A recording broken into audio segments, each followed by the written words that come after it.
Halo, perkenalkan nama saya Dionysius Claudio Tarega. Saya mahasiswa dari Universitas Pembangunan Indonesia UNPI Manado. Dan saya mengambil prodi Teknik Elektro.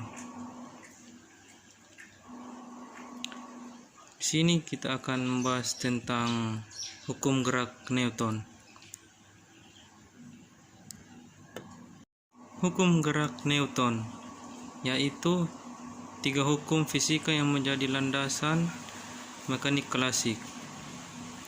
Hukum ini menggambarkan selang gaya memperagakan pekerjaan pada suatu benda dan gerak yang diakibatkannya.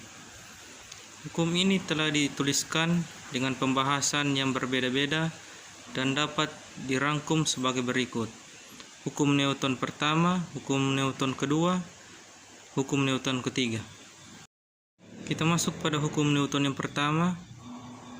Jika resultan gaya yang bekerja pada benda yang sama dengan 0, maka benda yang mula-mula diam akan tetap diam.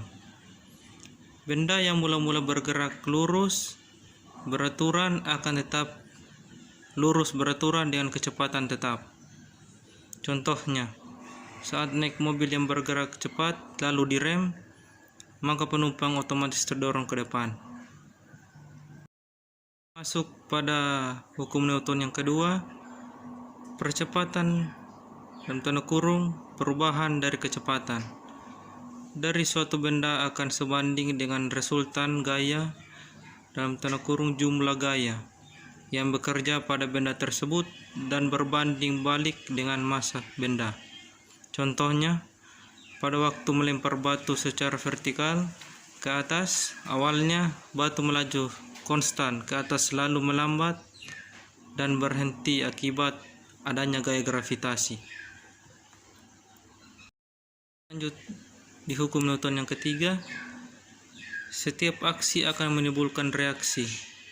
Jika suatu benda memberikan gaya pada benda yang lain, maka benda yang terkena gaya akan memberikan gaya yang besarnya sama dengan gaya yang diterima dari benda pertama, tetapi arahnya berlawanan.